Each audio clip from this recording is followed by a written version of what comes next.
Ready to get things going here at Lynn Family Stadium in the USL playoffs, presented by Terminix. The first place Players Shield winners, Louisville, against the reigning USL League One champions in North Carolina. We'll take a look at the starting lineups now for both of these sides, beginning with Danny Cruz's Lou City. And for Lou City, this is a team that boasts 15 different goal scorers overall. 10 of their 11 starters today have either a goal or an assist to their name. This is a group that is in tremendous form. 4-1 in the month of October.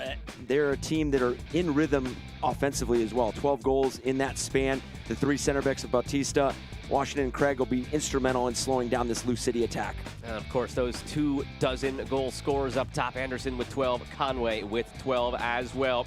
We are ready to get things going here at Lynn Family Stadium. It's Louisville in the purple from left to right, North Carolina in the white from right to left. The referee in charge is Matthew Corrigan, and we're underway here in the Eastern Conference Quarterfinal between Lou City and North Carolina in the 2024 USL playoffs, brought to you by Terminix. But he was very clear about that they've learned a lot from being on the road, and when you play these one-game playoffs, anything can happen. Another long throw. Colin Martin settles it down. Flicked away by Winder. Headed back in. And settled now by Alex Anderson. Pops it up, goes for goal, Anderson! And it's just wide. That's what he can do on a moment's notice. Scored a dozen this year. They've been put themselves in a good position to challenge first ball, but in a better position to pick up those second balls. And you see it with Anderson here. How dynamic of an attack for that second goal, calling that second goal that they scored on the set piece against Las Vegas. See the delivery here by Maldonado. Maldonado punched away by Las. Ezra Armstrong takes a touch.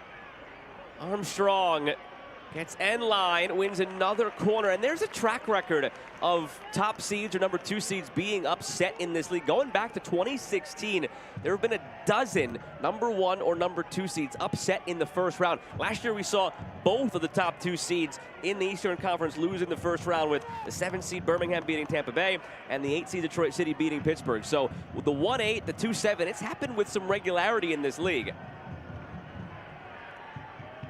Maldonado's second effort at the corner, back post, there's a man there, and it's the opening goal for North Carolina. Alex Anderson had a dozen in the regular season, and he gets them going in the playoffs.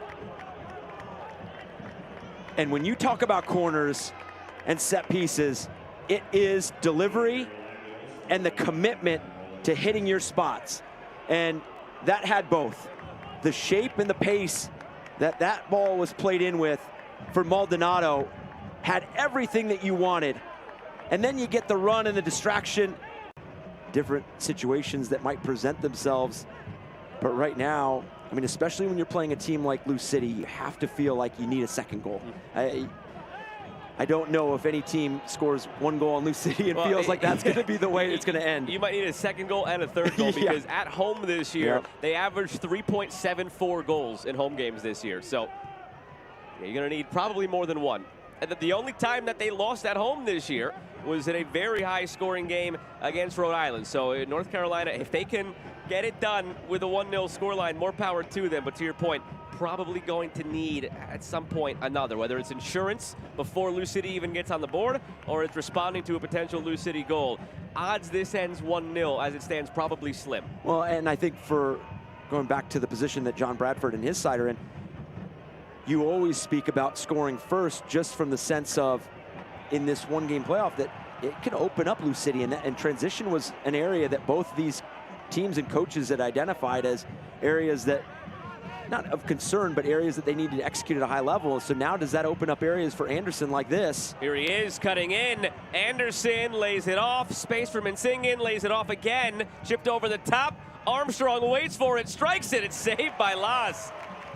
Seemed like that was going the wrong way. And they had Anderson on the ball inside the 18-yard box. And for Lou City, obviously have been in this position throughout the season, so they've been able to overcome. Winder. Perez missed a chunk of the season injured. They were happy to get him back when they did, Perez. Now Davila. He's going to have a bid for first team All-League this year. Taylor Davila. He's down in the midfield. Here he is again. Sends it back post. It's the equalizer for Louisville. Amadou Dia, maybe the surprise inclusion in the 11, makes Danny Cruz look like a genius, and it's 1-1. And it is just fantastic delivery from that wide area. The timing of this run from Dia. And it really just comes from a casual moment. It seems like all options have been stalled out for Lou City. How this team has embraced that. I mean, we've talked to them throughout this season, and again, sometimes when you have those discussions, you're like, okay, you understand it's mid-season. Now they're rolling, it's through, it's Davila! It's a lead for Louisville! Just like that!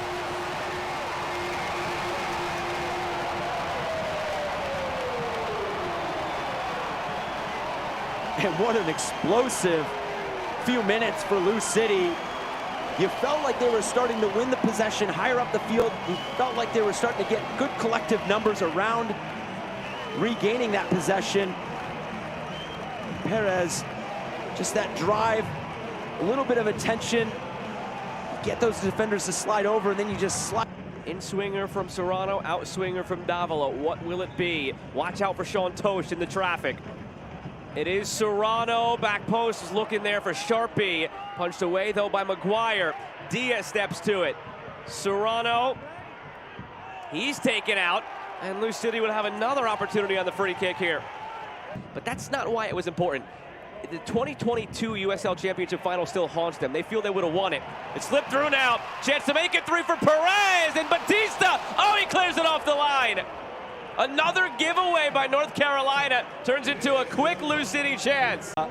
So important. Get collective numbers around the ball, Lou City does. And then Rez, clever clip over McGuire. Batista making sure he gets back and covers his goalkeeper. Serrano from the corner. Toast a header, saved by McGuire. First Wi-Fi corner kick of the night. We saw on the other end North Carolina convert corner goals. Lou City were first. Again, the shape on this delivery. You get those dangerous numbers in and around the 6-yard box, and it's that man, Sean Tosh, that consistently finds himself on the end of those deliveries off set pieces. But what a play by Batista. Keeping this game at 2-1. It's going to be something that Davila sneaks it into that near side of the 6, waiting for the flick on. Blasted by Las. Recovered by Louisville.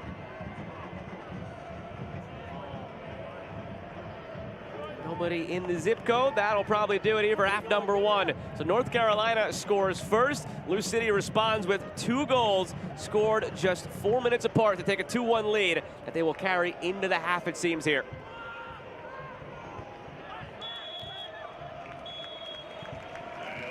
For North Carolina, as you approach the second half, it's about influencing entries.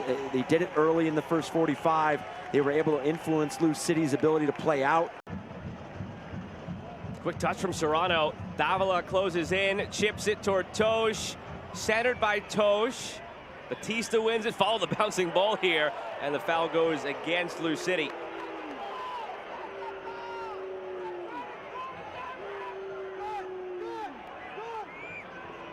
That's always something you look for when you get into the playoffs, is how each team mixes up their free kicks, their restarts. You saw the slightest of touches there, then Davila can go off on the dribble, the ball in. Slots it behind for Serrano, back post! Lou City can do it a myriad of ways! Brilliant build-up, Perez finishes, they lead by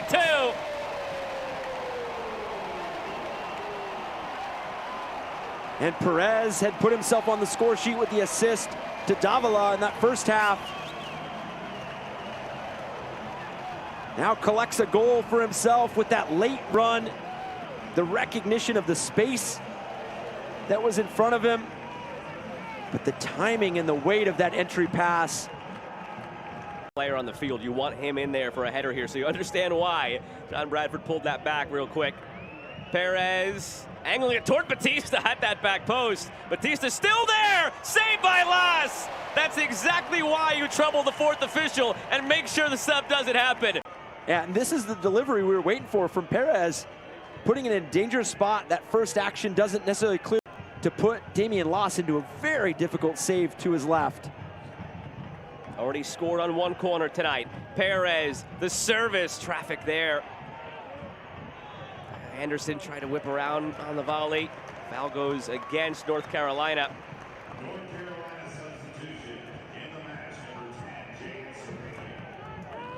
Here come those changes now for North Carolina. As mentioned, Batista and singing off, Cervania, Hayes on.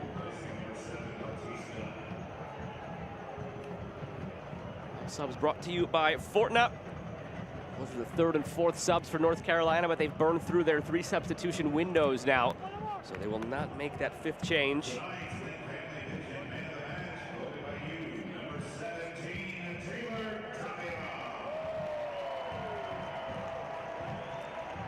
Just announced in-house the man of the match, Taylor Davila. Have to defend this set piece and hopefully Feathered in, and the header's in. 3 minutes have come and gone, trying to grab the ball here in North Carolina. Bryce Washington scores. They might not have time to do anything further, but they're gonna try at least. And I was going to say for Lou City, hopefully get first contact and disrupt what North Carolina was looking to do on this attacking free kick. But again, Maldonado with the delivery. I mean, the delivery on the corner for the Anderson.